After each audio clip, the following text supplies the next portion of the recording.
बाहर से सॉल्व करने में लगे रहते हैं, बट मोस्टली स्किन प्रॉब्लम्स का रीजन इंटरनल होता है।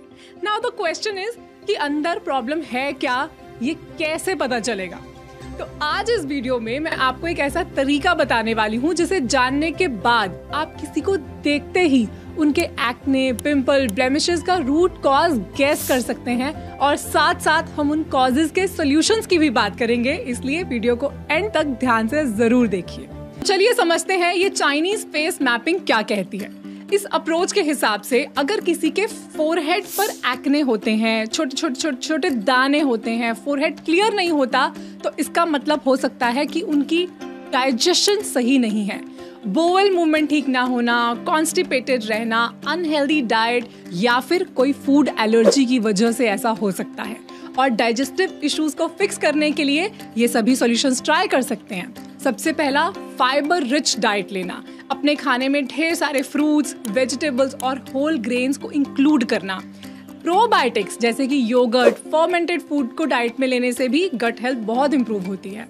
अब आगे बढ़ने से पहले मैं बताना चाहूंगी कि कुछ केसेस में फोरहेड पर एक्ने का रीजन हाइजीन भी हो सकता है। जिनके बाल फोरहेड पे आते हैं और वो उन्हें ठीक से वॉश नहीं करते, या फिर कई बार हेयर ऑयल लगाने के बाद वो ऑयल फोरहेड पर आ जाता है और पोर्स को क्लॉग कर देता है। कई बार वैक्स या फिर दूसरे हेयर प्रोडक्ट्स अगर फोरहेड पे ट्रांसफर हो जाएं तो वो भी पोर्स को क्लॉग करके डर्ट ट्रैप करने लगते हैं, तो उससे भी फोरहेड पर एक्ने, पिंपल्स हो सकते हैं, जिन्हें पोमेड एक्ने कहा जाता है।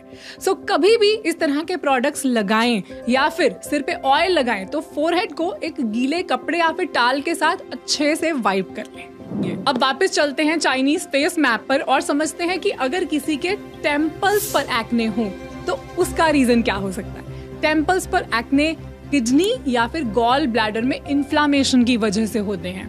किडनी का मेन रोल होता है बॉडी को डिटॉक्स करना, बॉडी में फ्लूइड्स को बैलेंस करके रखना।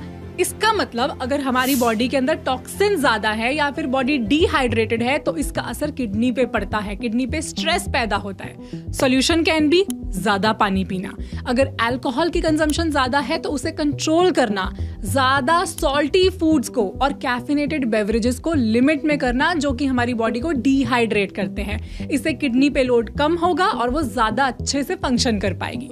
सिमिलरली ब्लैडर पे भी ज्यादा स्ट्रेस बनता है जब यूरिनरी सिस्टम में टॉक्सिन्स बिल्डअप होने लगते हैं। सॉल्यूशन इज सेम, पानी ज्यादा पीना so that toxins flush out हो, और हाईली प्रोसेस्ड फूड्स के इंटेक को कंट्रोल करना ताकि टॉक्सिन्स बने ही नहीं।